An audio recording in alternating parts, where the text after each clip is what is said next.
This week, we welcome back friend of the podcast, Mitchell Jackson. He's the founder and lead communication strategist at BCC Communications. There's so many things PR firms do wrong, but one is media training. I think so few executives have been media trained, and I have met with executives at Fortune 100 companies who have never been media trained. Mm-hmm. Also, a lot of these PR firms, I have been on teams where it'll be several PR firms, and there'll be a high-end, glossy New York, DC PR firm. They have no media connections, and they're very good at a deck. They make beautiful PDFs. If you want to see a PowerPoint, these people are fantastic, but they don't actually deliver any results, and they don't have networking ties. They don't know bookers at the cable networks. Mm-hmm. They don't know podcasters, and they don't actually deliver anything, and they're actually not attuned to the culture. Right. And I don't understand how you can be doing PR and handling reporters in this day and age if you don't read everything, and that includes Twitter, that includes Threads, that includes being on TikTok. It was so predictable that Bud Light would have Dylan Mulvaney in that video, and it would be an avalanche. That was predictable. This is Walk-Ins Welcome with Bridget Phetasy. I'm Bridget Phetasy, and you are welcome.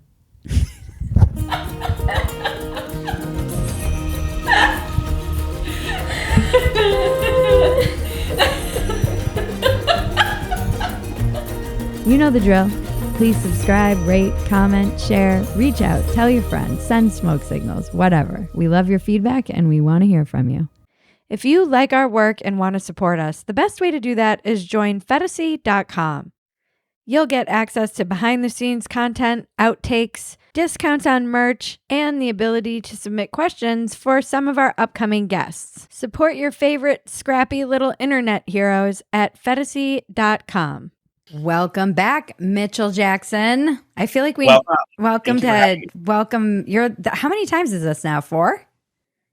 I think it's the third. It feels like 4, but yeah, I guess you're right. It probably is the third. I feel like I should have you on quarterly to just do a like culture rundown. Yeah, a rundown of who's in trouble. Yeah, who's in trouble? Tell us. Miranda Sings. Who's Miranda Sings? Miranda Sings is a YouTuber. I believe her real name's Colleen Ballinger. Oh, I think I did hear about this. Yeah, so she's in trouble because she, I guess, was messaging underage fans, which is weird, and had some of them working for her, it sounds like. It's very hard to understand, but she did herself no favors because of, instead of releasing a simple apology on the 4th of July, which would have nuked it, in my opinion, I think she was blessed that people attacked her right before the 4th. She could have just released a 2-sentence statement, and then this would have left the media. She released a ukulele apology video. I guess she's singing, and she's singing, and it's a non-apology. I guess it's better than a notes apology. Well, it was a non-apology. It was about the toxic gossip train. It was a great song. Someone should have it as their ringtone. But she's the person in trouble this week. But I think now that I think if she had just released a 2-sentence statement that just said something like, I made a mistake. I was running my business poorly and shouldn't have been messaging my fans. Yeah. And released 4th of July, this whole thing would have just died down. And instead, she dealt herself the ukulele card. Because I always say that PR is like poker. So right. You get dealt, you have to play what you're dealt. It's not about right or wrong. It's about PR. And she dealt herself the ukulele singing card, which means she has to continue to play that card. I mean, I think the only thing she can do is double down now. I think she should go on tour. Miranda Sings' canceled tour. Or, you know, make a mockumentary where her character is in trouble, because that is the card she dealt herself. It's you and I were talking about this before we were recording, just how, and I think was it your article or was it an article you showed me about how I was quoted in Dazed for an article about how celebrities are doubling down when they're in trouble now. Right. Because I guess Jonah Hill, after his ex-girlfriend published some text messages where he asked for too many boundaries, that some that she felt were inappropriate, he started selling hats about it. And so a reporter reached out to me saying, is this problematic? Is this going to harm the celebrities more? And I just said, it's the way forward is to mock it. Right. Because you see again and again that when someone apologizes, even if they mean it, it just backfires. Right. I mean, look at Bravo hires reality stars to be problematic. The problematic ones apologize when they're in trouble, and then they're the ones that get fired. Whereas you have other people like Ramona Singer, who's been saying offensive things for 2 decades now, and they don't fire her because she doesn't apologize. So so I was quoted in this Day's story saying that can be a path forward. And it's actually not a new phenomenon. I mean, in the 90s, do you remember the band TLC? Yeah, of course. So I'm going to take a sip of water. Lisa Left Eye Lopes lit her abusive boyfriend's house on fire. Oh, yeah. I remember this like it was yesterday. They lost tons of brand deals because of it. And the way they overcame it was they did a Vibe cover shoot where they dressed as firefighters. And they mocked it. And I think the headline was something like burning up the charts and burning down the house. Uh-huh. And that was the way they moved forward. So it's not a new thing where celebrities joke about these matters to move forward. It just seems to be that we're back in a moment where you can do that. I think in the first Trump era, that did not work because people were so angry. Right. But I think now that Trump is gone, I think even if he's president again, it won't be the same. I think people are quite frankly exhausted by him. Do you think that there will be a second Trump era? I mean, if you look at the polls, it seems no. However, I think if the economy imploded next year, right before the election, then I think whoever's running against Biden could win. But I think the economy will decide. I hope not. I hate Trump. Yeah. I hope not. I mean, he makes people crazy. And he makes people crazy. Person. He's a con artist. He doesn't pay his bills. He's immoral. He makes everyone mad. I hope there's not a second Trump president. And he's bad for my business because he's like the world's best publicist, because he just drops a bomb to get ahead constantly, and you can't keep up. No client wants to do what he does. And then they're like, oh, well, why aren't I in the press? Well, because Donald Trump did what Donald Trump does. Yeah, he sucks up all the oxygen. For everything. I don't think he's really good. He's good for the media. They want him to be president. Yeah. I know. I thought that would be enough to get him to win last time, but it seems like it wasn't. So I guess I really have no idea. I've been wrong about a lot of these trends, and I felt like the desire to have him be president for the media and all the energy that he sucked up and how much money he made everybody would be enough, but it wasn't. And he wasn't president, and now it seems like he's not popular, but still has enough of a base that I think he can pretty easily get the nomination. Yeah, I think he will get the nomination. I don't see how anyone but him gets it. When you look at the map, there's just so many people running against him. They're dividing up the numbers. If suddenly they all dropped out and there was one moderate against him, maybe they would win. Mm-hmm. But who is that moderate? How are you going to get a bunch of egomaniacs to drop out? I don't see how it happens. I think he will probably be the nominee, and it will be the world's worst reboot. It will be 2020 all over again. The sequel nobody wanted. And I quite frankly don't see how he wins unless the economy enters a free fall, and in which case, who knows what will happen. Do you think that Biden will run again? I don't know. I mean, who knows? I think it looks like he is.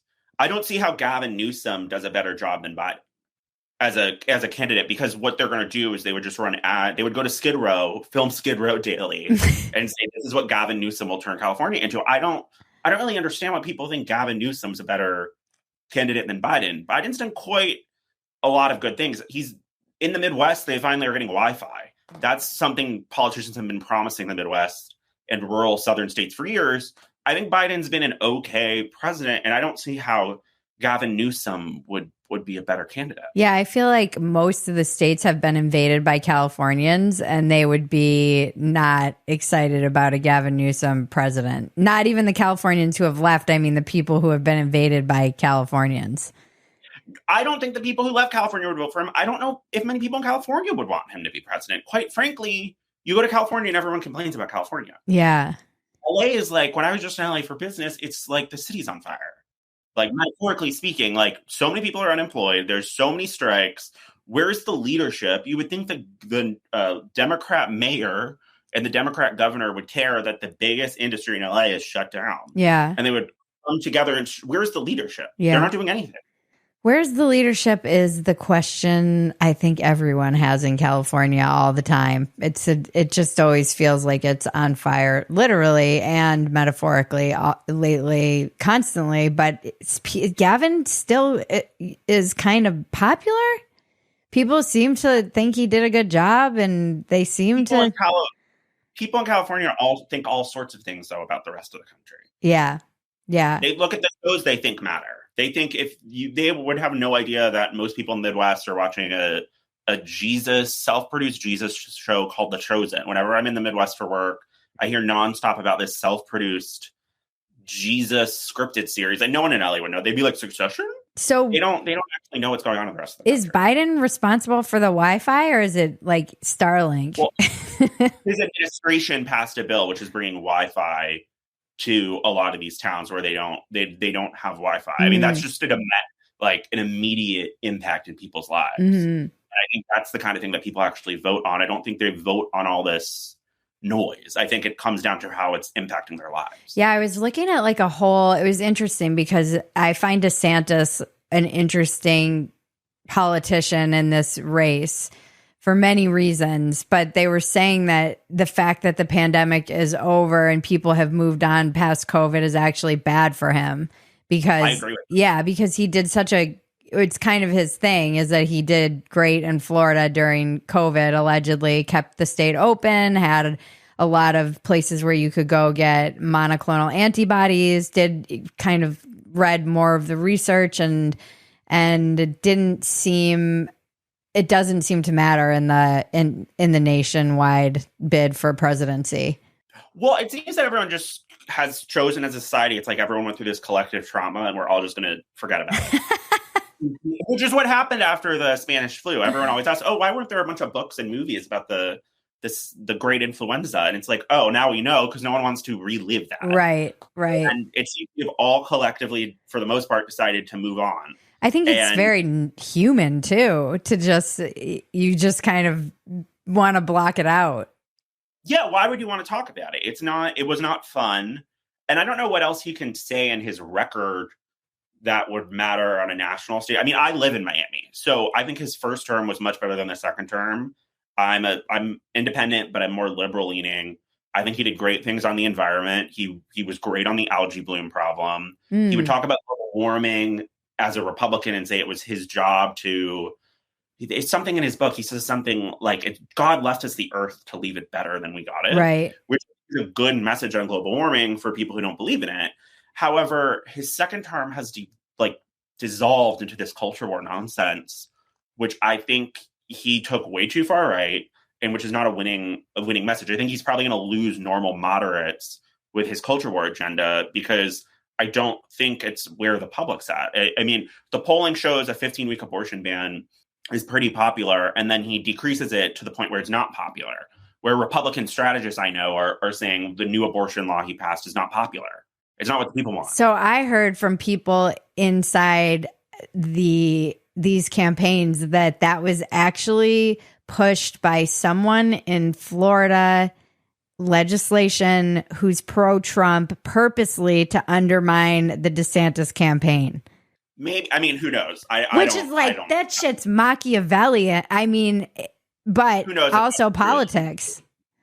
Yeah, people say things all the time. Regardless, I don't think anything he's done in the second term, for the most part, has been where the people are. I think with some of the culture war issues, at first he was where the public is on a more moderate place, and then he just takes it too far. It's like that gay video he just did. We made fun of that on Dumpster Fire.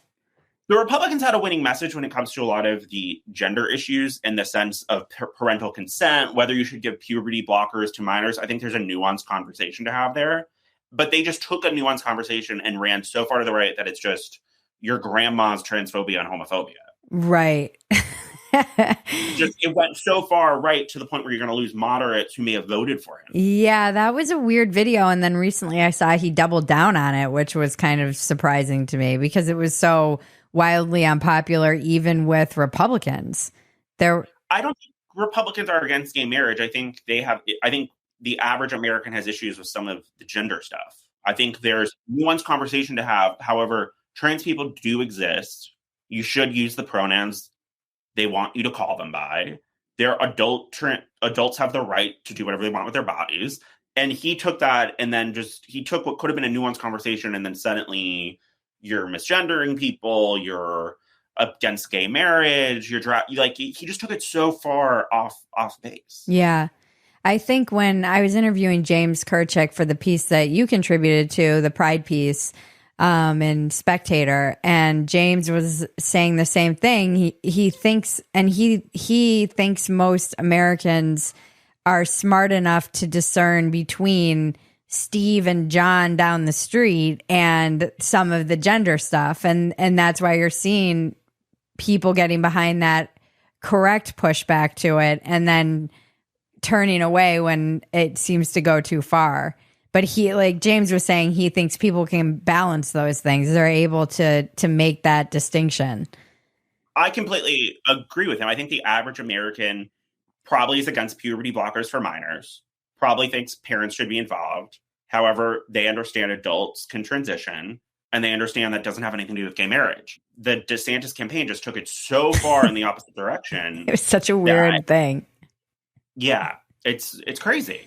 Yeah, your contribution was great because you were approaching a lot of this from a PR perspective, and I think that's what makes your voice and insight into the culture. Well, A, I think you kind of have your finger on the pulse of everything, and B, you look at things from the standpoint of how the public is viewing all of this. So you'd actually be a good advisor on a campaign.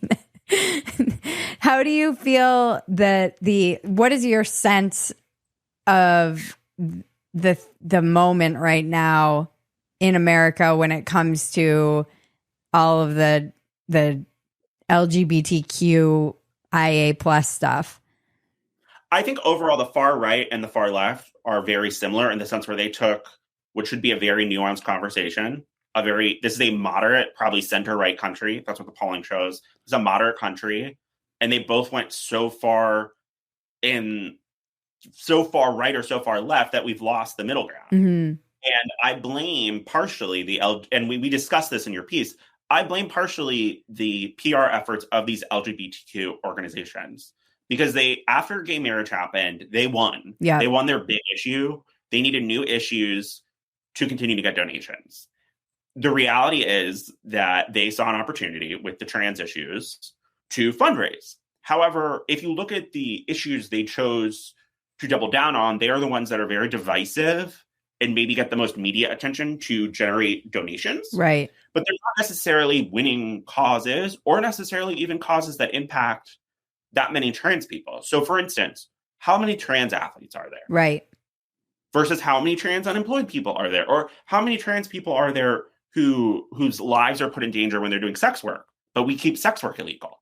Why not discuss these issues that actually impact so many trans people? And they instead doubled down on the rights of Ivy League trans students to choose which sports team they're on, which ultimately was an issue that I think would divide moderates from supporting the trans issues. I think you lost a lot of moderates who would have supported the trans issue because they doubled down on athletes. Yeah. Which is something where your people are going to feel very passionate about. They might have a daughter who has been a diver her whole life, and they see that diving career as her way to get a college scholarship. Yeah. That's an issue where you're going to lose people. And they chose to put so much effort into that issue instead of taking the ground where they could win and going step by step. They've divided the country just as much as the far right has when it comes to these gender issues. It's interesting, too, because I think the thing people react to, whether they realize it or not, is the demand that you deny objective reality.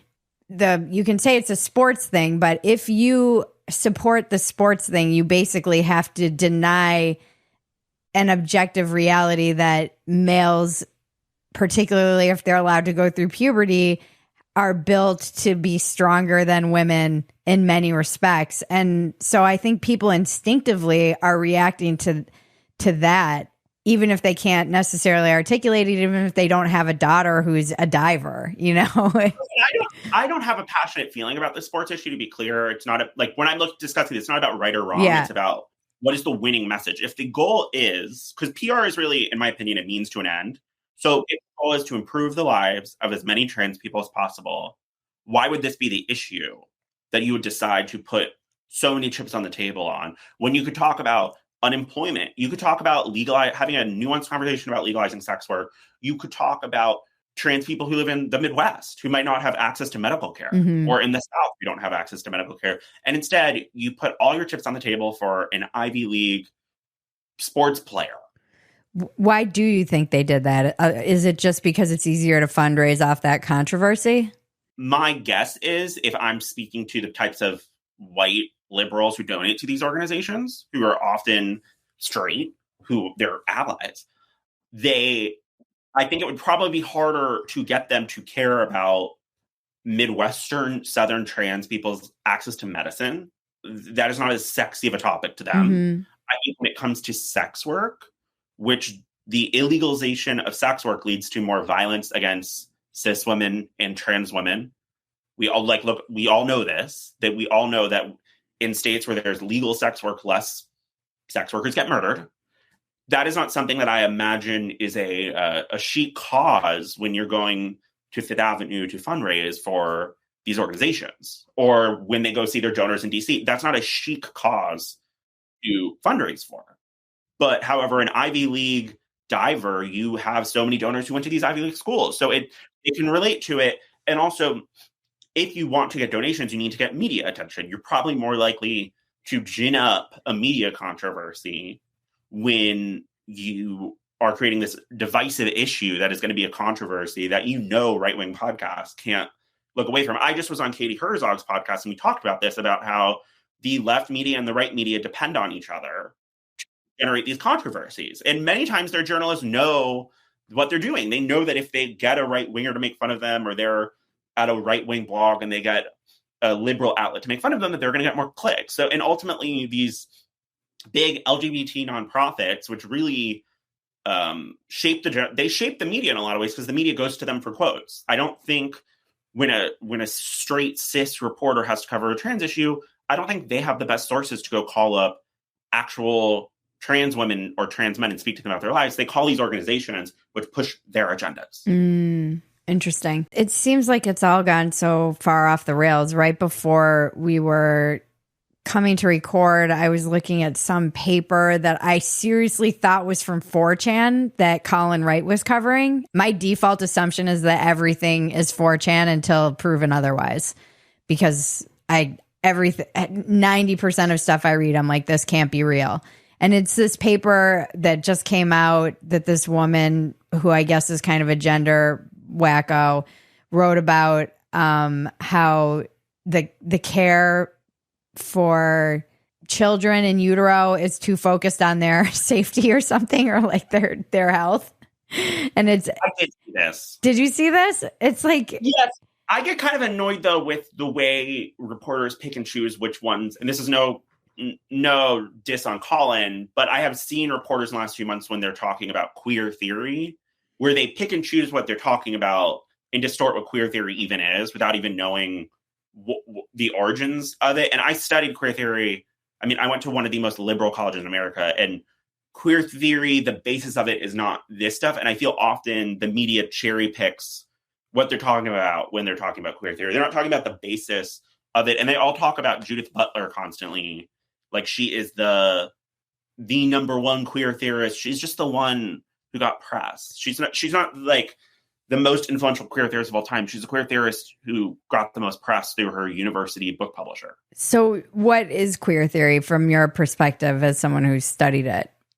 It's complicated, but you're studying gender. You're studying. It's not like it's setting up a rules. Like, the way they talk about it is like, oh, these are the rules you must follow in your organization. It's theory. They're exploring what gender and sexuality could be, and it all, a lot of it's tied to French theory, like Foucault. And if you're going to talk about it, go back to, in my opinion, if you don't know what the activist group Queer Nation was in the early 90s, you have no business discussing this, because that means you don't know the basis of it. And that's so much of this happened with that organization in the early 90s, Queer Nation. And you talk to so many of these reporters who are comparing queer theory to CRT and having aneurysms on cable news about it, and they don't know the basis of it. They haven't read anything, or they just talk about Judith Butler nonstop. Like, she's the most important queer theorist of all time, which is not true. There's a lot of queer theorists who don't like Judith Butler. Yeah, I feel like I've read a lot, and source material, but it still seems all very, I guess because it's theoretical, it's very convoluted to me. Although, as Douglas Murray was saying when I was interviewing him and Andrew Doyle, some of these things are kind of fundamentally anti-gay at their core.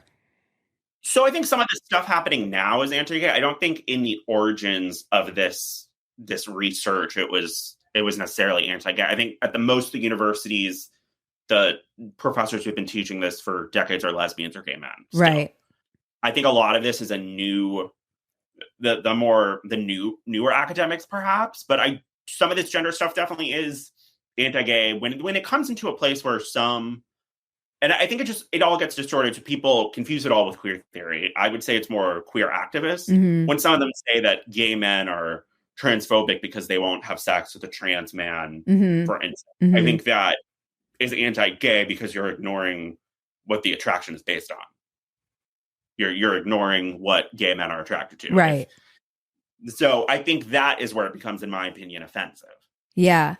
It's so fascinating to have like all of these. I just don't think the average American knows any of this. And so they just, it's easy to just be like, this is why I think there's so much backlash, because it's not who has time to learn all of this. And they just see Correct. like read a headline about tuck bathing suits for women at Target, and they're like, burning the rainbow flag bathing suits. Well, and I think they end up getting all their news from someone like Lives of TikTok, who I think has probably never met an actual gay person.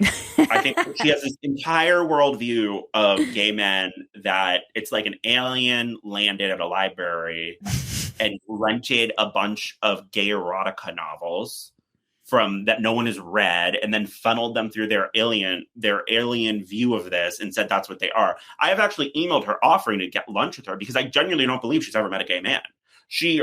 Her view of gay males, gay culture is completely based on clips she has seen on the internet. I don't think she's actually ever experienced gay men. It's like someone from another planet landed in the Castro district.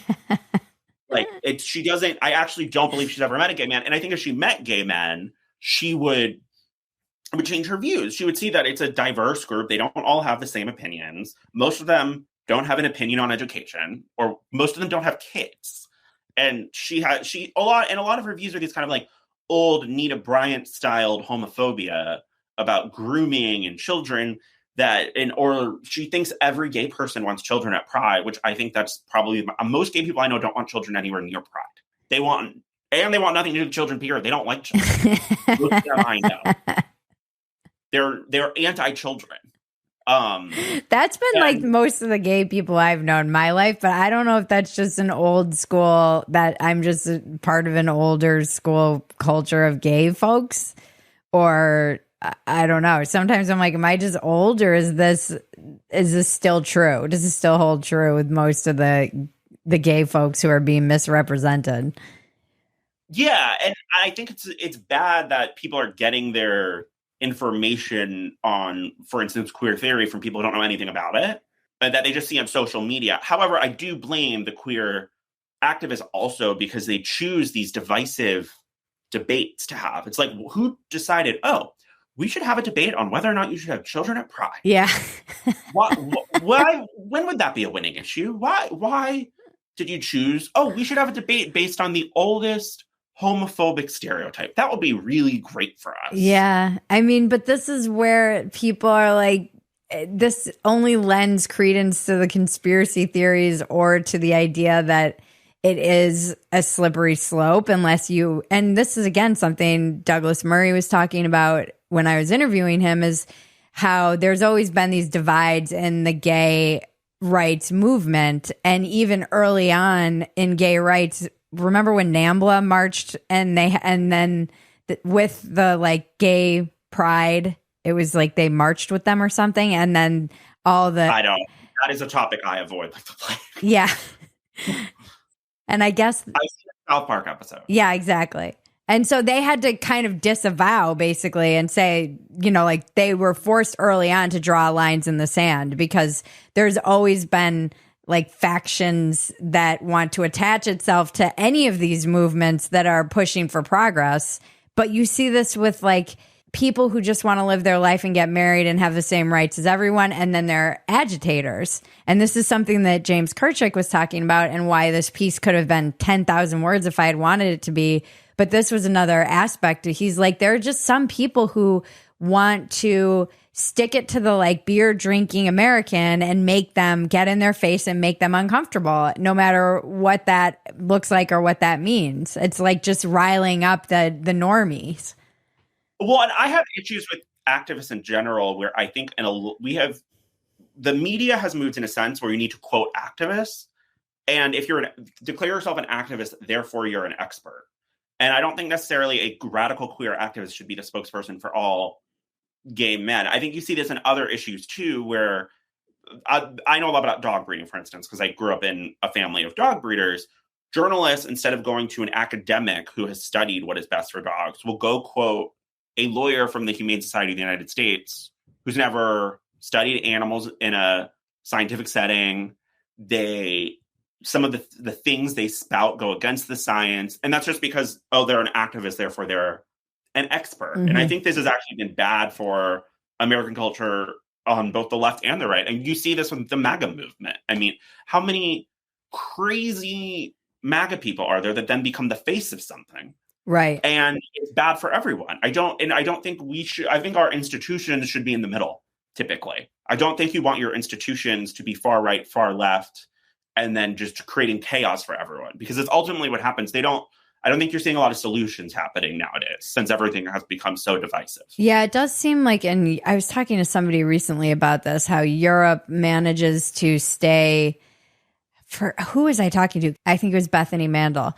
She was saying, she might have issues with socialism, but the good thing about socialism, particularly socialized medicine, is that it forces the institutions to stay close to the science and away from ideologies and activism, because they can't have like a cash grab for surgeries, or it's not something that's driven by money. It's something where they have to take science into consideration, particularly because it would affect their bottom line. They can't be like paying. I disagree with her on that, actually, having spent a lot of time in England and been in British hospitals, because I think socialized medicine is very good if you break your arm, but if there's anything weird happening to your body, they just dismiss it. When I lived in England, I was having some immune issues, and they could only test me for a very strict criteria because it's socialized. And then when I got back to the States, because they could test you for more because they're just going to bill insurance, they found out what was wrong much quicker. Whereas in England, I was there for over a year. They couldn't figure out what was wrong. I just got put on one waiting list after the other. I came back to the US and we got a solution. So I think there's pros and cons to everything. Yeah, I agree. There's definitely balances. But she was saying that that's why, they probably go in the other direction of being cautious and not allowing for like every hypochondriac to get every test like we do here. Correct. And I had a friend in the UK, and she had some like female issue, and it was like waiting list, and she got really close to needing surgery that would have been avoidable had they caught it earlier, because this is just something in socialized medicine that they didn't have that same sense of urgency that they have here. Yeah, I agree with that, having seen both systems. But when it comes to the gender stuff, I do think even when it comes to the medicine, the people who oppose this can take it too far, because instead, again, of just having a debate about when is the right age to give someone puberty blockers, they take it so far where I have seen people who at first are having a nuanced conversation, then saying that adults don't deserve their medical care. If an adult wants to transition, why is that any of your business? So I think both sides have taken that specific issue and gone so far right and left with it that it has just caused chaos that I don't think is good for anyone. Yeah, I think it, and again, this people whose income depends on web traffic, it's probably good for them. Yeah, and this goes back to just the original point I probably was making badly, is that the institutions, when you have all these activists and they're kind of leading the discussion and the fundraising and the clicks and all of this, it seems to be driving commerce even. You do lose, it does seem like the institutions lose their center a bit. Or I mean, I definitely feel ours have. And that's why there's all-time low trust in all institutions. Our institutions are all a mess. We have problems all across the board with them. I can't think of an institution that is thriving these days. Yeah, I was trying to think of that. How do you even begin? Like, say that you're PR for the American institutions. How do you even begin to rebuild trust with the public? I think, number one, I think every organization is different, but let's take the Walt Disney Company, for instance, just because I was in Disney World in June and they had all these pride balloons. They had different pride flags. One looked like the polyamory flag. I'm not sure if it was the polyamory flag because the balloons were all over they were all layered over top of each other, so you couldn't see which balloons Mickey Mouse was carrying. But they were all variations on these LGBTQ flags, which I think probably could have just had a rainbow flag and called it a day. I don't think you needed that many different flags. And my question was, who are they getting their advice from? Right. Who told them that this was going to be a winning message? Because I don't even think that specific company's involvement in the gender wars has helped LGBT people. I think it's actually probably hurt them. Right. It's caused so much divisiveness for LGBTQ people. So I don't think it's actually helped LGBTQ people, because you have people in the Midwest, like I have relatives in the Midwest, and they see that and they think, oh, they're trying to force something on me. And probably another way to talk to that person that you could have continued getting them on a center left path on these issues. But by having the Walt Disney Corporation front and center, it's become this massive debate. And I actually don't think it's been good for them either. Right. Economically. I think it has made what was once the most beloved American brand after Apple one of the most divisive.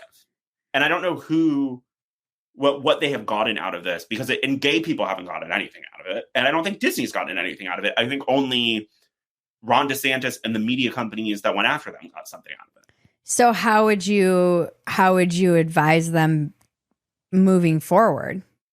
Don't listen to the loudest people on Twitter, which is clearly what happened. Do not listen to activists, and don't listen to these massive organizations that exist to fundraise, because GLAAD's whole existence revolves around shaming people and donations. I don't know if GLAAD advised them. Clearly they were advised by people who support the views of GLAAD.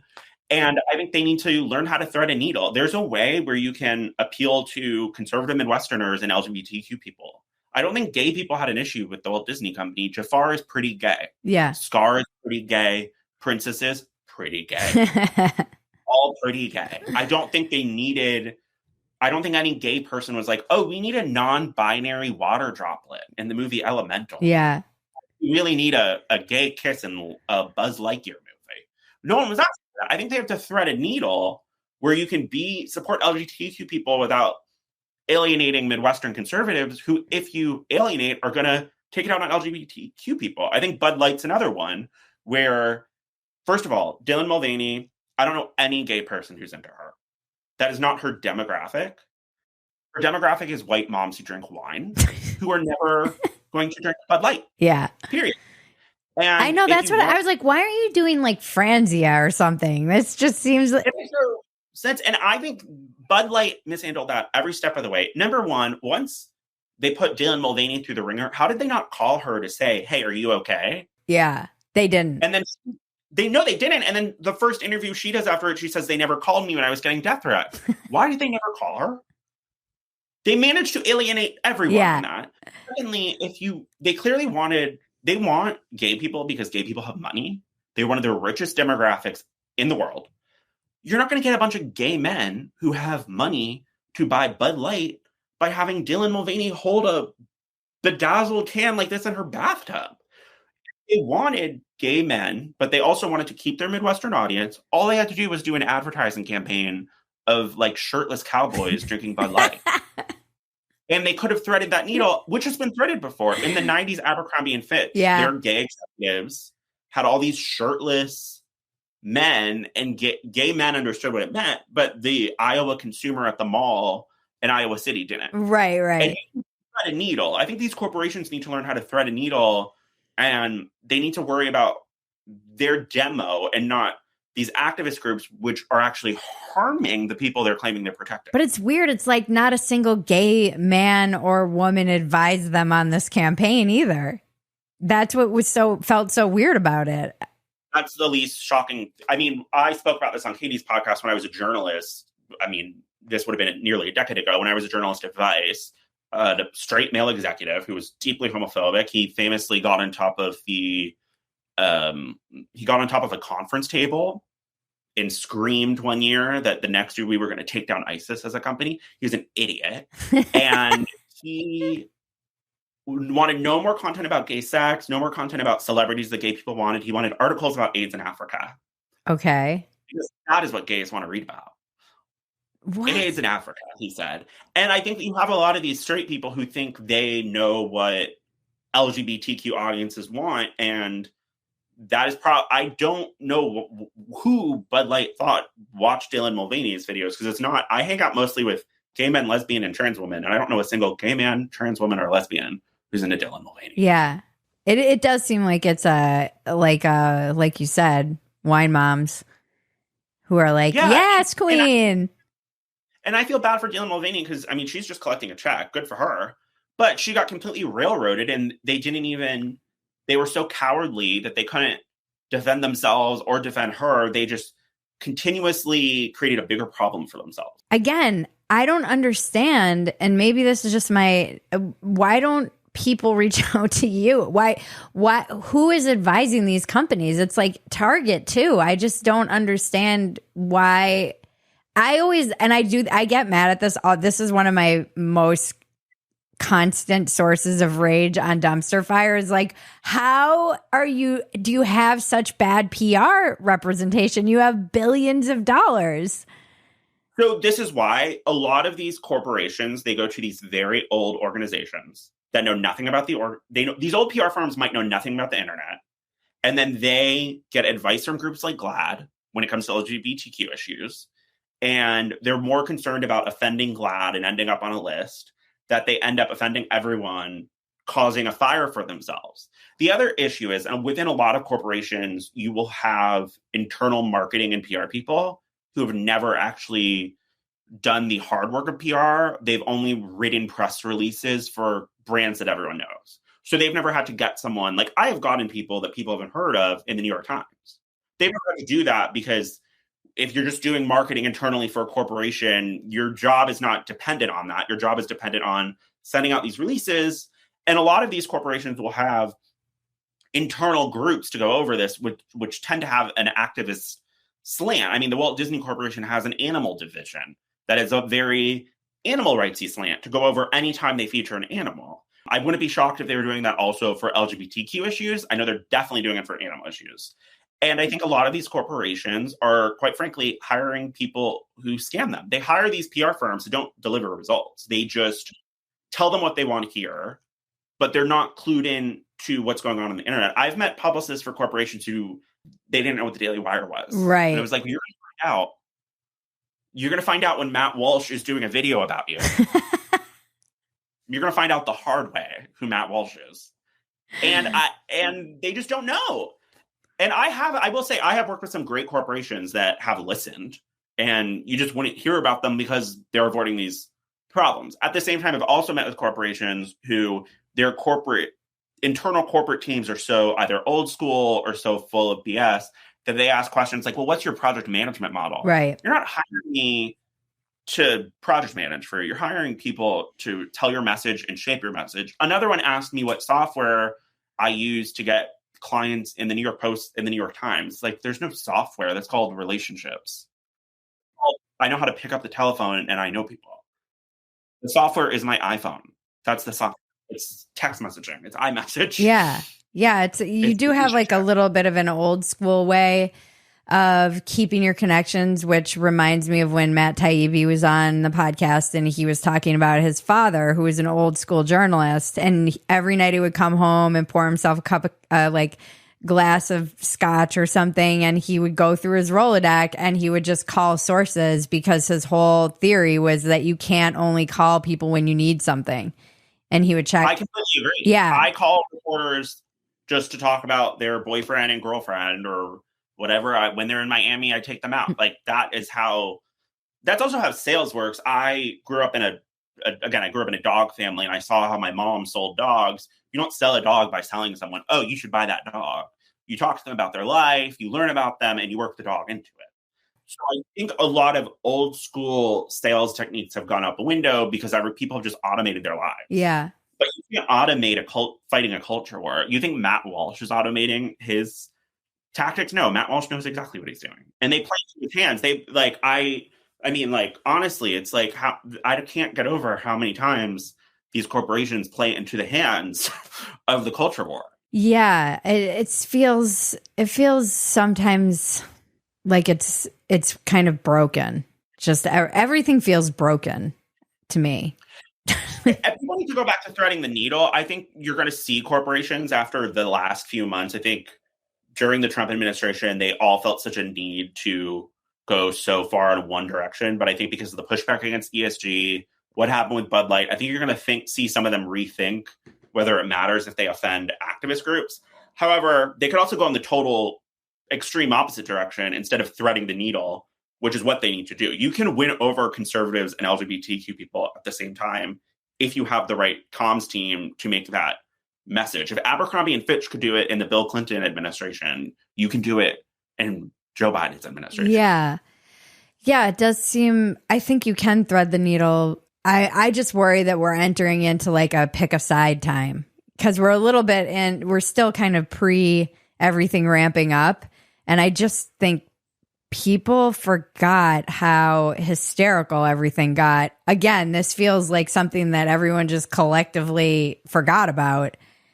Well, you see this now where I've seen so many people who were part of so many cancel mobs where they were canceling people every day over like little infractions. Uh-huh. And now I've seen so many of them, oh, cancel culture sucks. Like, I've seen some of them claim they were canceled and they've never been canceled. I call it the canceled chic, the people who want to pretend that they were canceled for the badge of honor when they've never been canceled.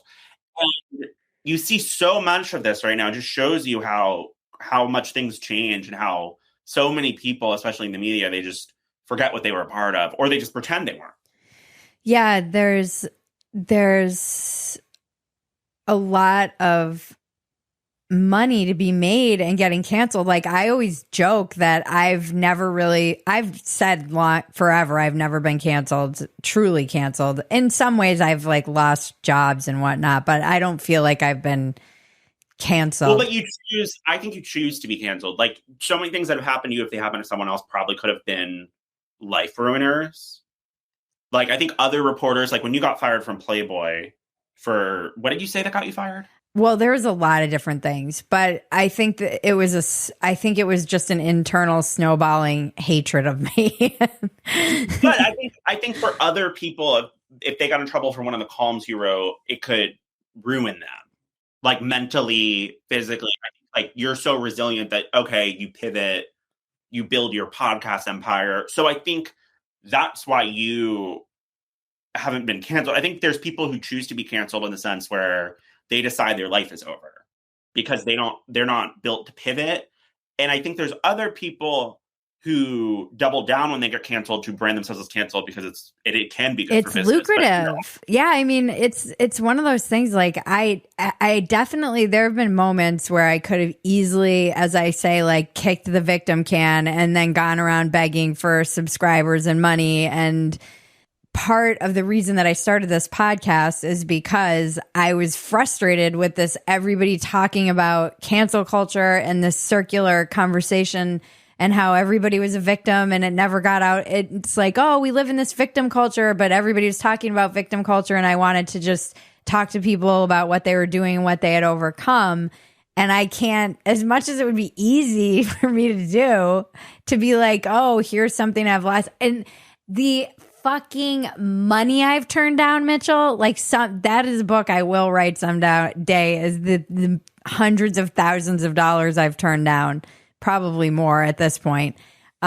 Well, I think you're right in the sense where so many people made money. I think there was a short period during the Trump administration, though, where I would say like 2017, 2018, a little into 2019, where someone could get fired for an infraction and they would struggle to make a living. I think we're past that. Yeah. And now, unless you're like Kanye and you just say something so insane, I think there's a way forward. But so I think some people grift. I think some people genuinely have had scandals and had to overcome it. I think we are in a place right now where most people can overcome these things. But I do agree that you also have seen some people who I won't name names where they've definitely made a business out of being canceled. But that's nothing new. Madonna made her career out of scandal. Canceled now just means scandal. Yeah. That was Madonna's bread and butter. Yeah. Yeah. And Trump's.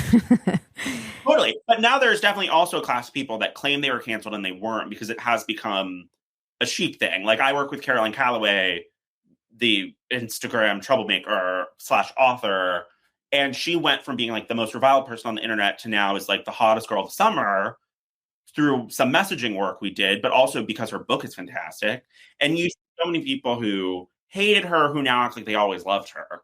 And it's just this swift boat where now it's chic to have been canceled. And I've met people who claim they were canceled and nothing's happened to them. But what about the people who were actually canceled? Like Gavin McGinnis? Yeah. Well, Gavin, I think that's someone who's also chosen to be canceled. Yeah. I mean, I worked at Vice after he left there, so I've never met Gavin McGinnis, but from what I was told by people who knew him, they were like, hey, can you stop saying so many offensive things and you can stay at this company and make millions of dollars? And he was, from my understanding, this is what I was told. I don't know if this is true, but from what I was told, he was like, he wanted to keep on saying offensive things. So he made a choice to do that. Also, he founded the Proud Boys, which then were involved in the insurrection. Yeah. So I think there are still certain things. It goes back to the Kanye thing. Like I think there are certain things that you can definitely become exiled from society. But historically speaking, if the group you found is in an insurrection, you're going to be in trouble. Right. Historically speaking, that's not I don't think that's a new thing. And I think, from my understanding, he turned down millions and millions of dollars out of a choice. Yeah, I mean, I think there's an interesting self-destructive quality, and I've met some of these people, and I'm like, they're just maybe self-destructive alcoholics who then say that they were canceled. You know, it's like, yeah. Well, I mean, and a lot of the older people at Vice definitely had substance abuse problems. I don't know Gavin, so I don't know if he did. Yeah, I don't either. I'm just saying, I think there's like, it would be easy to do that in this day and age, to like self-destruct and be a crazy person and then be like, I was canceled.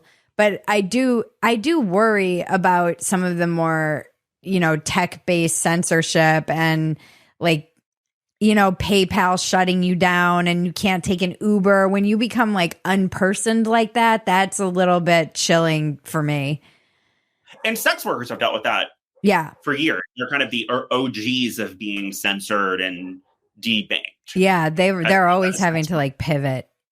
Yeah, I know some porn stars who, from when I lived in LA, and they have discussed being debanked, where they lose access to their bank account. Mm-hmm. And that is wrong. I don't think the banks should be able to just debank you because you have a controversial business. It's something illegal, but they're not doing anything illegal. They're running legitimate, organized companies.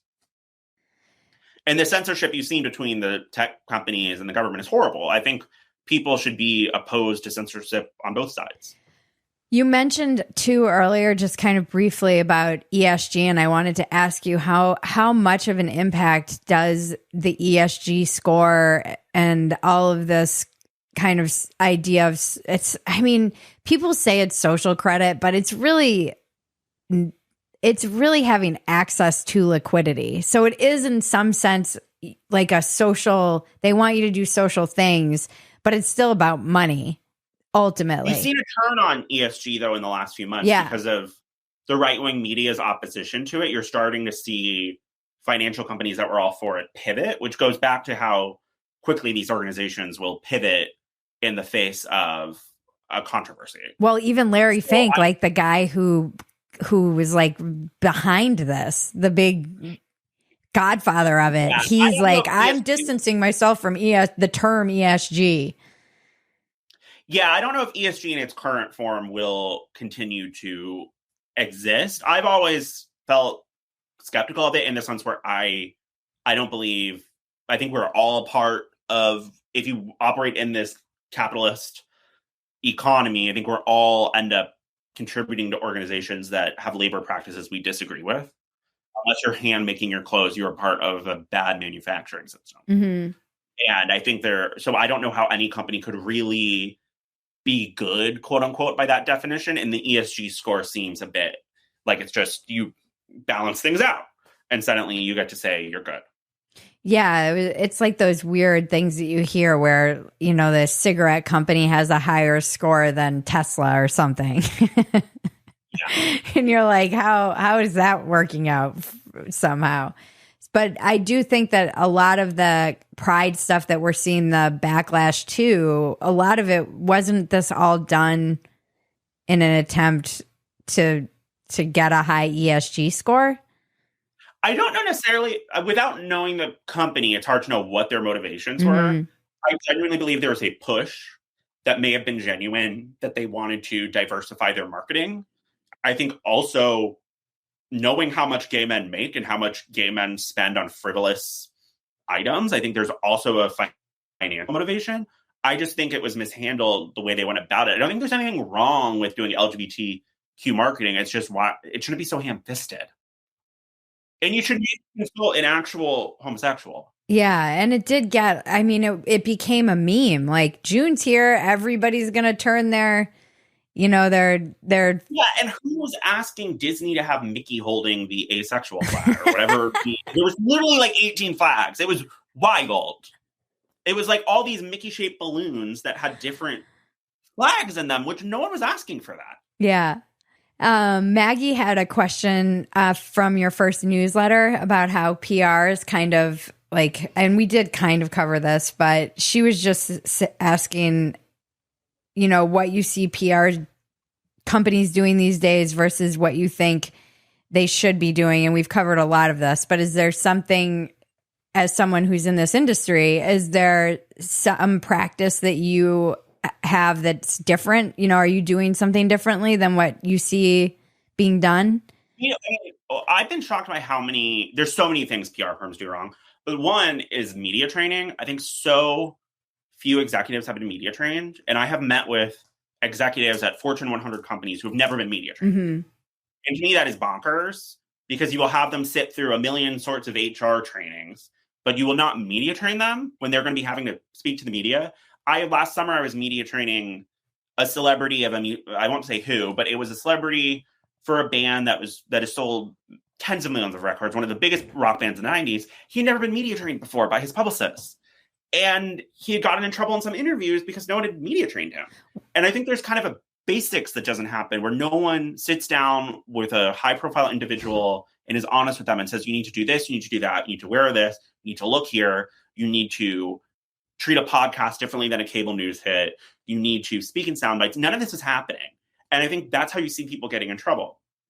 Also, a lot of these PR firms, I have been on teams where it'll be several PR firms and there'll be a high-end, glossy New York, DC PR firm. They have no media connections and they're very good at a deck. They make beautiful PDFs. If you want to see a PowerPoint, these people are fantastic, but they don't actually deliver any results and they don't have networking ties. They don't know bookers at the cable networks. Mm-hmm. They don't know podcasters.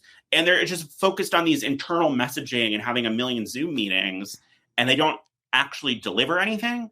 And they're actually not attuned to the culture. Right. And I don't understand how you can be doing PR and handling reporters this day and age if you don't read everything. And that includes Twitter, that includes Threads, that includes being on TikTok. But you need to be reading everything to understand where things are headed. It was so predictable that Bud Light would have Dylan Mulvaney in that video and it would be an avalanche.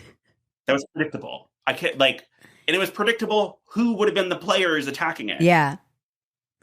And also, quite frankly, I think another big mistake they do is these brands will spend all this money trying to get on CNN or whatever, but they don't why are they not going to visit Matt Walsh? If Matt Walsh is able to bring down a Fortune 500 company, why are you not going to meet with him? Why are their PR teams not interested in building relationships with these outlets which can nuke them? It's not about politics. It's not about right or wrong. It's about public relations. This is not in right or wrong relations. It's public relations. Yeah. And I think that's the mistake they made, where they get so lost in whatever their worldview is that they only focus on one side and they only build relationships on one side. I literally subscribe to Jacobin and Daily Wire Plus. I'm probably the only person in America who reads both those outlets. But I think it's really important as a publicist that you be able to talk to everyone. Yeah. Because you never know who is going to come at you. You never know who could have an opportunity for you. And I think you should have positive relationships all across the board, because you also never know what media organization is going to take off.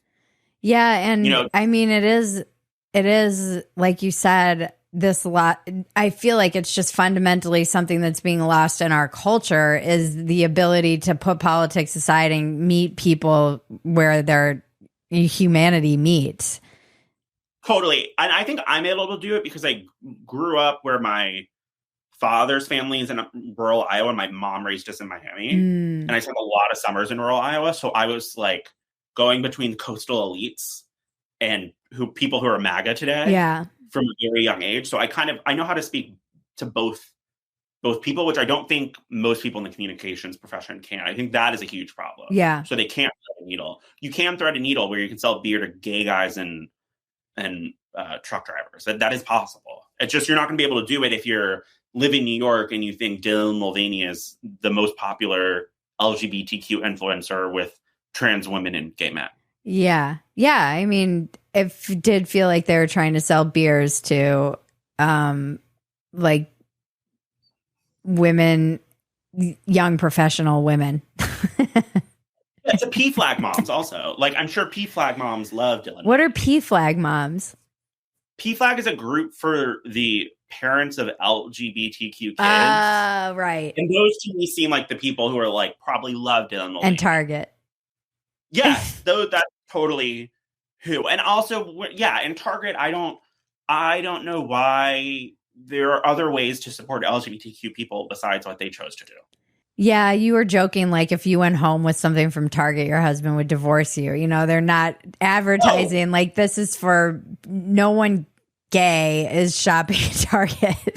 No, it's like my husband is so bougie when it comes to certain things. And like if I came home with a bunch of Target pillows from the Magnolia collection or whatever, he would burn that. And I don't know why they chose that. Like, I don't know who they were thinking. Like, who are these rainbow shirts for? Like, Chasten Buttigieg? Like, I can't think of anyone else who's buying the Target LGBTQ collection. Yeah. Besides Chasten. I'm sure Chasten loves it. I really am, like, Chasten and maybe, like, a theater teacher from High School Musical. Yeah. Yeah. It's just a fascinating perspective you have, because I do think you talk to everybody and you do have these relationships in media. And as someone who's been through it, like that's... Yeah, I don't think you should be a publicist unless you've worked. I really think everyone I know who's a really great publicist, they've worked on the other side for the most part. With the exception of I know some amazing hip hop publicists who were never reporters, but that's a very specific type of PR. But the best publicists I know, they've worked as a reporter and they've probably been through the ringer themselves, because I think this is a profession you learn trial by fire. I also think too, you're good for like crisis PR, because again, you've been through some of the hardships. Okay. So being able, and I know how to recognize when I think people overreact often. Yeah. Like I see certain people tweet all the time at people who have said things about them. And it's like, if I haven't heard of the person, why are you tweeting at them? Like a random person tweeting about you. And I will see certain people being like, well, you called me a TERF. And it's like someone I've never heard of. Why, if you have 500,000 followers, are you like screaming at some random person who accused you of something? I don't think it's smart. Yeah. And you see corporations do this all the time. Corporations will go epileptic over a few bad tweets. Yeah, no, that's weird.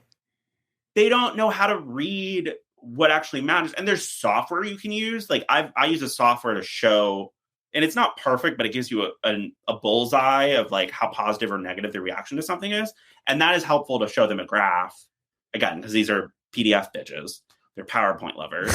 And it's helpful to show them a graph that shows how negative or positive something is so they calm down, because I see so many people who want to light their house on fire over a few tweets that don't matter. Yeah, it seems like the risk assessment is really off. You know, you'll see some corporation freak out and overcorrect because there was like a couple of mean tweets, and you're like, why? You should have just ignored this. And it's not, most of the time you should just ignore it, unless I see a lot of people who are very good at generating controversy for themselves, and in which case don't ignore it and blow it up and make it a big deal. Well, that's great. And I have nothing against people who cause controversy for themselves. I mean, controversy can be the best publicity out there if you're trying to sell a product. Yeah. I mean, that is a long history of that. Yeah. This country was, tons of people made money in this country off that. So I don't have a problem with that. I have a problem when corporations end up, like I've seen corporations fire someone who made a little mistake over a little controversy that no one really registered. And it's the overreaction, which I think is also bad for shareholders. It's like you're overreacting instead of worrying about what you're supposed to worry about, which is shareholders. There's kind of a loss of what the metric is and what the goal is. Wow. All very fascinating insight, Mitchell. Always a pleasure. What's your biggest, I'm still asking you the same two questions because I like how to see how it changes for people. What's your biggest defect of character? I talk too fast. Interesting. You don't talk as fast as Ben Shapiro. I mean, that's because I just left a media training session, so I'm thinking of that. So that's why I would love to know what goes on at media training sessions. I watched my first media hit that I did with Ben Shapiro, actually. And it was my first one ever. I had never had any media training and clearly still have not. And I watch people like Megyn Kelly, who clearly has had a lot of media training, doesn't use her hands really when she talks, barely it moves her face. When she's got like perfect poker face. I don't think talking with your hands is bad as long as they're not up here. If they're here, that's fine. It shows you're a person. I think eye contact's the hardest thing for people, especially because of the Zoom day, because your impulse is to look at the box, but you really gotta look at the green dot. I mean, talking in sound bites, which is not a problem for you or me, but can be a problem for people. With some of the tech guys, I call it queer eye for the tech guy, because so many of them dress badly and smell bad. And a lot of it literally is just like, you need to wear deodorant. You need to wear aluminum deodorant. That is a big one. But in their defense, they can build a computer. I can't build a computer. So it's like, I'm bringing to them part of their brain they don't have. Right. As one of them said to me, like, I wouldn't hire you to code my computer, but I'm hiring you to do this because that's what you do. So I think we've lost actually society. The humanities can be very good for business. And what's your biggest asset? My biggest asset, I'm very resilient. I think I'm very, very resilient. I'm from a dog breeding family. You like growing up with animal activists coming after your mother, you will become so resilient. Like so many of these media people couldn't last a day on a puppy mill. Yeah, it did. They couldn't last a day in the dog industry. Like the overreaction they have. Like literally, we would have animal activists outside my house, and you would just our neighbors would just hose them down. The two gay guys across the street would hose them, pull out the hose, and put them down. Like so many people, these media people they wouldn't last a day in the dog industry. Yeah, you have you were like born into controversy. 100%. No, 100%. I was born in controversy, but it's funny because I don't think like the people in the dog industry, like they're not there because they like the controversy. I think it's really hard for them. It's just the personality that would end up there usually has to be resilient to stay there. And I definitely just inherited that resilience from both my parents. Yeah. Well, where can we find you? I always joke that if like the shit, I always say to Maggie, I'm like, if the shit ever hit the fan for me, you're like the first person I'm calling. Yeah. Well, I'll pick up the phone. There's some people have called me who stabbed me in the back wanting advice, which there's been a lot of those calls recently. Oh, I bet. Yeah, there's been a lot of those because, the world has changed. I'm like, oh, okay. Well, good to hear from you. Yeah, welcome back to the fold. Well, yeah. Where can people find me? So I had to get a new Twitter account because I'm locked out of the old one and can't get back in. Thank you, Elon. So it's BCC_Mitchell. And then I have our company newsletter is the BCC newsletter.substack.com. It's great. It's a great newsletter. Everybody should go subscribe. It is like, I feel like you're really, whether people realize it or not, but they eventually will. I feel like you really are at the forefront of modern PR. I just don't think people have, like, you're young and it's fresh and you have been through the ringer and you know people in media and you understand the culture wars. And I don't understand how you can be a PR person who doesn't understand the culture wars now, because I mean, I have celebrities call me regularly being like, I said this and now I'm getting this and what do I do? And I'm like, don't get me started. Celebrity publicists are some of the worst you ever they're see. horrible. I can't believe the things they tell their clients to do. Like, did you just see Ben Platt? He got asked about Nepo babies and his publicist chimes in to stop the question. The reporter loved that.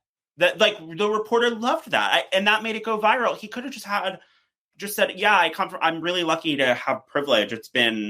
And I'm really grateful for everything my parents have done for me. Yeah, but also weren't you expecting a question like that? You should know, I think too, one of the things you're good at is, and because you know the culture wars, you can kind of predict some of the questions that you might get in a press junket or a place where you're promoting something, or maybe where someone kind of surprises you with something. 100%. And I also think back to when I was a reporter, some of the asshole questions I would ask. So I know, like, I think back to Rachel Dolezal crying in my car. That was like, I was profiling Rachel Dolezal after she got, talk about a cancellation. Yeah. After that, and it was like the whole idea was actually getting her whole backstory. Vice paid her, I think we paid her like $400. We paid her like nothing. Because they would pay sources like under the table photo fees. And and I had taken her, she was going to do an interview on that show, the talk show, The Real. Mm-hmm. And Rachel thought it was going to change her around. And we were getting dinner the night before. And I was like, I don't think this is going to be good for you, Rachel. I think it's going to be a disaster. And she was like, no, like the producer promised me they're going to be really nice to me. She got on, it was a fiasco. And then either before the interview or after, I was like driving her back to, the Sheridan at NBC Universal. Yeah. I was driving her back there and like her son went upstairs to play video games or whatever. And she just like sat in my car crying about how like it was so hard to be. And it was just like, I just think back to that. It was like so devastating to see someone in so much pain, even if you disagree with what they may have done or the public disagrees with what they've done. And just remembering they're a person. And I just remember like the questions I'd prepared to ask her before she cried. And so I always imagine though, like, what are the worst questions you can ask? Because like, I didn't want to make her cry. I don't want to put someone through that. But as a reporter, I've done it. I mean, like Jill Zarin from The Real Housewives probably still wants to kill me. My boss advice had this insane idea where we spent like $40,000 traveling the country. It was like somewhere between 20 and 40 grand traveling the country, interviewing former Real Housewives. And Jill Zarin thought it was going to be like this great story for her. It was like the dumbest idea for a story. So I had to try to like make it work though. But Jill insisted I interview her in her friend's house, and her friend was a Scientologist. So I kid you not, we were in this like little room with floor to ceiling L. Ron Hubbard books. Oh, wow. Like floor to ceiling L. Ron Hubbard books. And when we finished the interview, she grabbed my arm and she was like, Mitchell, you can't make this about Bethany. Which obviously I had to put that in the story. Like that was such a good line, but I felt bad. Like it really hurt her feelings. Like I know it hurt her feelings and I feel bad for hurting her feelings. But like I also know when reporters are interviewing clients, like they have a job to do and their job is to get a story.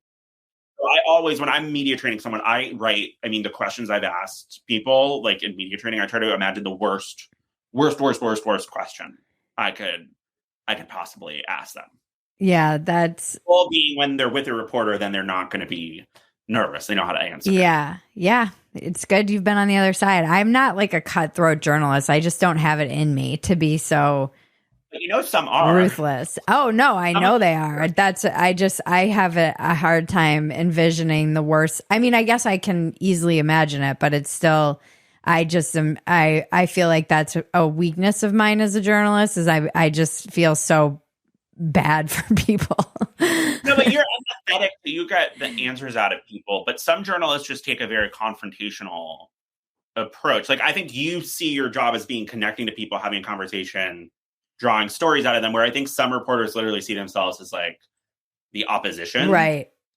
And so you have to be prepared for that, which I think a lot of publicists lie. Celebrity publicists especially, I think they lie to their clients and say it's going to be fine. And none of them are media trained. It blows my mind. I've met so many A-list celebrities and their publicists who are there paying thousands of dollars a year have never media trained them. I think it's malpractice. Yeah, no, it's crazy. It's crazy. And they don't, and again, they just don't understand new media. They just do not understand it. They don't understand. They don't understand too, because it's like they're dealing with celebrities and they might think, oh, I have this like YouTubers going after me and I offended them. And I'm like, you can't offend the YouTubers. Like, yeah, that's the worst. That's part of Colleen's problem. You need to make this shit right. Colleen, so many of Colleen Ballinger's alleged victims are now YouTubers. Yeah. So she's like in a war with these, like, I mean, they were underage fans she was messaging, but they learned from her how to do YouTube. And so that's part of her problem, is she's in this YouTuber battle, and her PR has handled it horribly because they let her do that video, and then they've been like they sent a cease and desist to a YouTuber who obviously then did a show about it. Yeah. And it's also like, you don't understand even just the way they talk about, they're like, oh, some YouTuber. I'm like, I understand you're like a movie star and these people are on YouTube, but they have much more rabid, huge audiences than you do on any given day, usually. And they will destroy you forever in the SEO. Like, they don't understand search engines. Well, and I think YouTubers are underestimated in Hollywood in general. That's part of the thing that fascinates me with the writers and actors strike, who I support what the writers and actors are demanding because they deserve more money. But YouTube is there, and just I worry for them that more and more people will go to YouTube the longer the strike draws out and if there's not content to watch. And I think what Barry Diller said is actually correct, that if this strike goes on for too long and then shows get delayed and there's nothing to watch next year, people might just cancel their subscriptions and go to YouTube. That's actually plausible. I think it's like people in Hollywood weirdly are not aware of the might of YouTube. Well, and they don't seem to. The other weird thing is I've been kind of wrestling with this. My husband's like, who gives a fuck? But I'm like, should I ethically be creating content during this strike, even though I'm not a member of the Writers Guild or any of that? Is it right for me to create Get your stuff? check, Bridget. What? Get your check. Yeah. Well, you have a baby. That's insane. Well, and also... No, I'm still going to create it. I have no choice. And I'm not in a union that's protecting me at all. That no one gives a shit about me and whether or not I make money. But it is interesting because there are so many people who are creating content. Oh, I think Hollywood's in trouble. I genuinely, when I'm in LA, I feel like they're not... It's funny because now that the strike is happening, there's people I know who would claim everything is fine. Right. Like, they're an actor, a writer, everything's fine. They've got so much money, everything's fine. And then now the truth is coming out of how troubled that industry is. And it's sad. It's horrible. I mean, being a TV writer essentially become like being a novelist.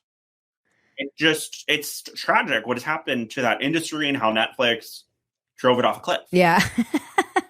Like, literally everyone followed Netflix off a cliff. And it's tragedy. It's horrible.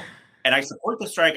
They should be getting residuals. They should have been getting more residuals. However, I think there's also some economic problems that I don't know if a strike can solve when you have YouTube. Do you think that the strike too is drying out because these guys are just like, we're going to just have AI write all our shit? Who knows? I think also, I imagine when I speak to baby boomers about AI, sometimes they like I'm not sure they understand it. Yeah.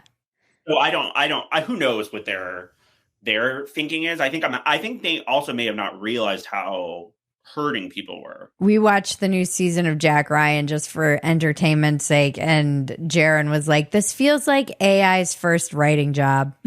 Like, it was just so bad.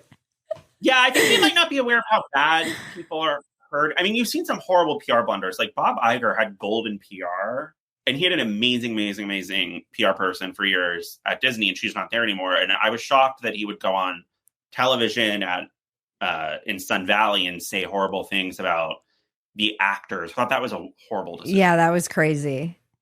And it's crazy that he brought his yacht design to work. Like, that was so obvious someone would leak that to the Wall Street Journal. I just am baffled that these guys are not aware of the class war.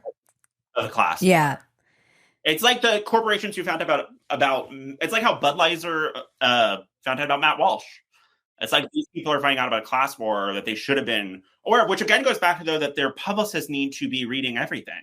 Like, because an outlet like Jacobin fuels the only people who read that primarily are journalists. It's a media class publication, and that influences the rest of the media. Like, there is a class war. Mm-hmm. No, there definitely is. And it's going to get increasingly uncomfortable for very wealthy people. You know, even recently there was like the people who are vandalizing the yachts on the docks and everything. I'm like, this is not going away. It's not getting any better anytime soon. No, now is not. I would advise any wealthy client not to be flashy over it. Yeah. Now is not the time to be flashy. Yeah. Yeah. Get out the poor clothes, guys. Or just, I mean, I think also people are dealing with inflation. There's been so many layoffs. You can't be laying people off than showing your yacht. Like, it's about like common sense to a certain extent. Like, I think it would be smart for these CEOs to take a small pay cut, even if it's really a meaningless one, just to show something. Right. They don't care. So, because they care about their reputations probably more than money, a lot of them, and their reputations are going to be severely damaged if they don't right the ship. And you also can't be saying you're a great leader if you can't fix a strike. Yeah. That's the other narrative problem for those guys, is that they're insisting they're like the kings of the world, but like you didn't foresee that the actors would reject your demands. Well, especially since some of them seem so crazy, these contracts where it's like you'll have the AI rights for eternity for. Yeah, it was never going to, I think they miscalculated. I think it goes back to what you were saying. Like, I think they're genuinely out of touch with. This is what I always say. This is what I always say on Dumpster Fire. I'm like, they're just on their golf course talking to each other. Like, they don't know what the pores are doing and what's up. It's not even about that. I think they don't know where the media was at. That they're so used to media attention that they didn't realize the media, that there were certain reporters that were going to knife them. Yeah, and I think too, there's been a lot of conversation that they missed, like Batya Sargon's book, Bad News, and the question of how the media has abandoned the working class has been enough of a discussion that the media does seem to be somewhat righting the ship, or at least paying a little bit more attention to the class issues than they were. Well, and there are also a lot of reporters who are underpaid. Right. So that's the added, and a lot of those outlets have unionized over the last few years. That's another factor. And then you're going up against the nanny, Fran Drescher, who my mom does not know who Bob Iger is. My mom knows who Fran Drescher is. Right. And Fran Drescher she's literally someone you pay for her communication skills. An actress. Like, you're choosing to go up against actors who pretty much all they can do is communicate. They're not good at much else. So I think it's a PR nightmare. And I think if I were them, I would solve that ASAP, and also cut back your salaries, at least in a fake way. Yeah. And also tone down the flash. Tone down the yacht plans. Yeah. No, well, good. Yeah. Tone down the flashiness. And I'd be like, Mitchell Jackson has some advice for you, head CEOs for the strike. Yeah. Park your yacht. So this is done. Oh, this is always fun. I can't wait to have you back. Thank you, Bridget, for coming. It's time for the weekly check-in with Bridget and cousin Maggie. I'm still mad that I even had to write my piece about like women having their own. Every time I read my piece that I wrote for Unheard. The Gift of Fear piece. Yeah, it's, what did they end up titling it? Women Need to Be Afraid or something? Why women need to feel fear. Oh, yeah. It's so good. It's such a good article. Everyone go to Twitter, Bridget's Twitter, you to find it or Unheard. It's on Unheard. And I tap into like new levels of rage every time. I think I have to read it like I did my other piece. You do. I think we should film that for sure. I get emotional when I read it at the end because I'm like, this is such bullshit. And I just think about my daughter. I'm like, I don't want like dudes at her summer camp. Right. And when she's a teen and right. her bunk with her. I know. I went to an all-girls summer camp. It was like the most amazing, magical place in the world. And I can't imagine what it would be like. Even having the presence of a male pretending to be female. Yeah. I don't know. No. It's not. It makes me so mad. The gaslighting too, the university trying to condition them out of like that their feelings are wrong. It's so crazy. I just am astonished that I even need to write it. Right. That this is where we are. That it's gone this far. And then it's funny, the like weird responses. I haven't read any of the comments because I don't care. I generally just like write and move on. Which is probably not great for me because it seems like the people who like battle with their detractors online tend to get more attention or engagement or whatever. And I'm like, I'd rather be writing something else. Right. But you're like, the piece is here to read it. I'm not going to be able to convince you in the comments if you have a problem with it. And that's not the point. It's like, I really try and live and die by Joe Rogan's mantra, don't read the comments, because you shouldn't. The comments are like 90% of them are amazing, but it's the 10% that you would just perseverate over and like that would stick with you and be like in your head, and you don't need that. Some woman a dumpster fire, or I made a joke and somebody, it was like, I don't even know how I ended up seeing this comment. I think someone sent it to me or sent a response to the original comment. So therefore I saw the original comment, and she was like, you have buck teeth. You're a washed up skank with buck teeth, and you're a washed up slut with buck teeth and bad jokes or something like that. What? I was like, I have been worried about my teeth becoming buck teeth again because I think they're moving. And I was like, I was talking to Jaren about it. I'm like, am I just a washed up? Like sometimes the commentators are, it's like my internal monologue. Yeah, I know. And that's why you really don't need to hear it from. You already hear that enough from your own head. You already have enough criticism going on in there. I don't think you need to hear any. But then there was like, it's the mute button isn't fucking working on my Twitter because Elon Musk hates me and personally. And there's this one idiot in my mentions that I can't get out of my mentions, even though I've muted him. So I always see he's like battling with everybody in my mentions, and he's just so annoying. But he's like, this whole argument doesn't affect 99.99% of people.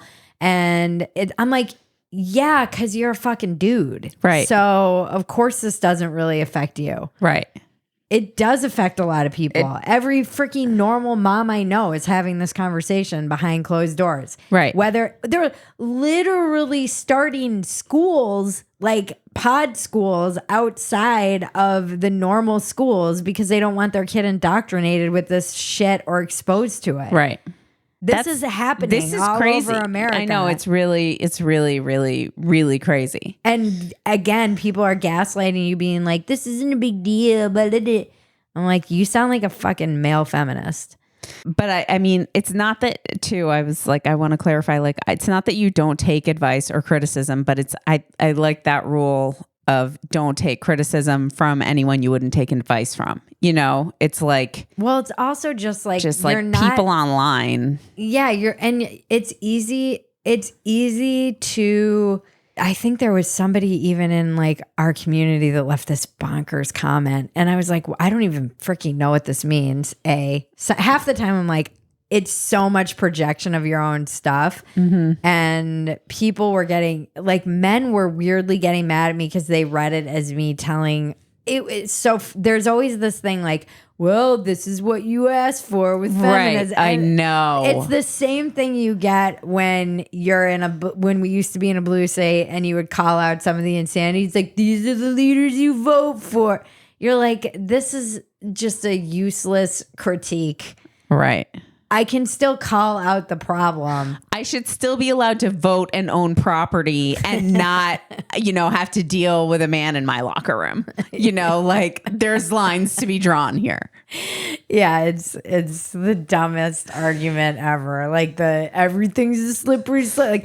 Like, maybe there are lots of Republicans that live in and don't vote for the blue stuff that is voted for. They're just the minority. So you're just gonna say that to all of them, or just tell them to leave?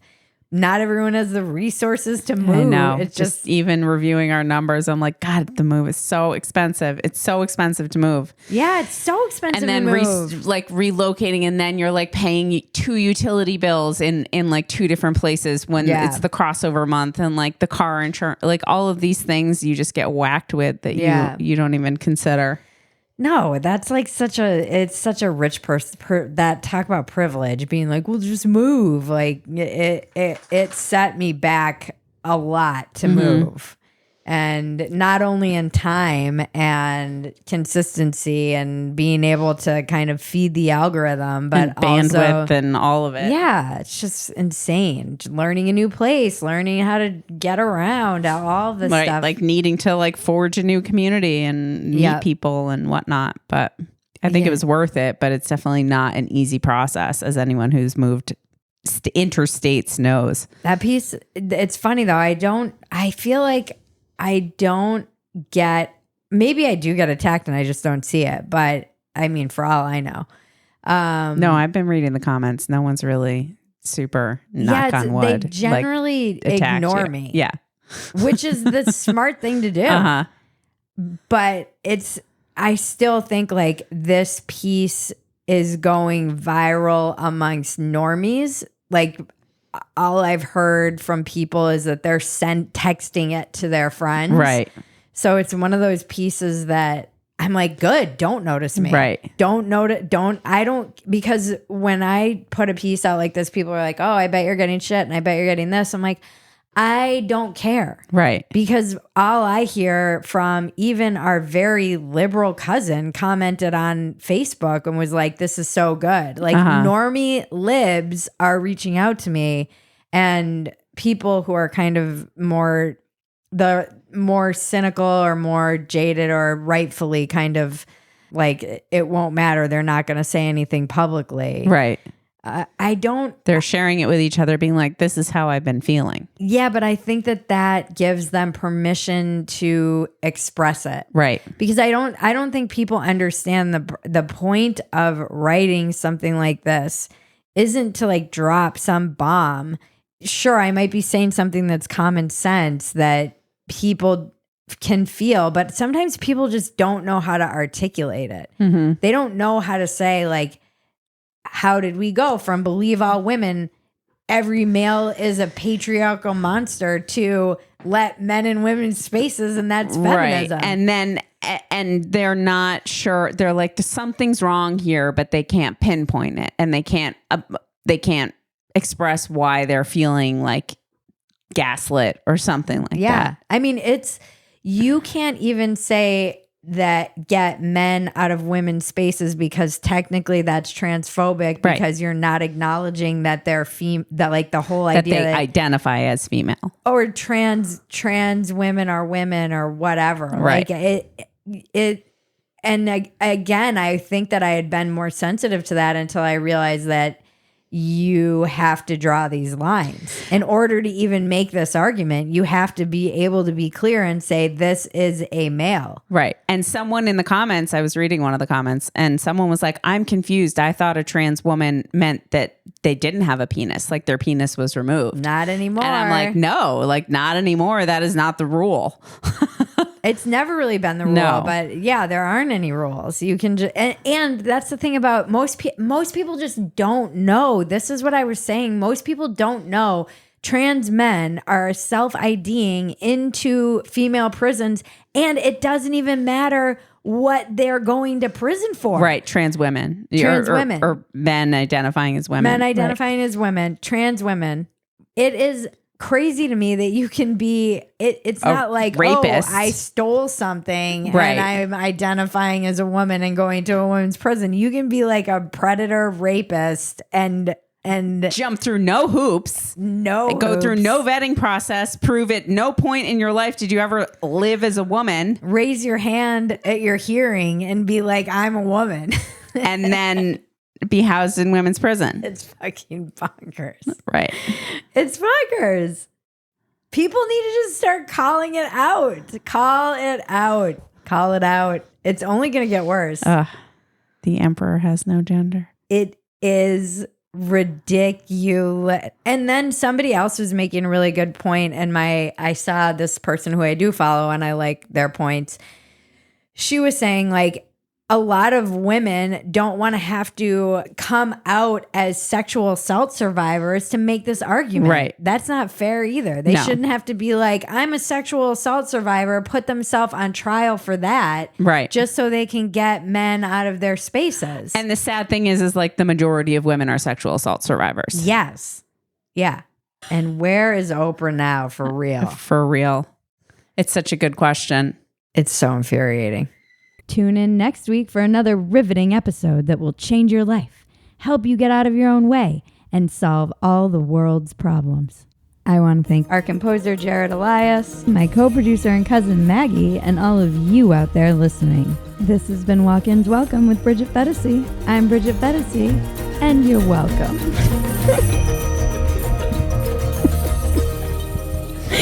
It's the dumbest line.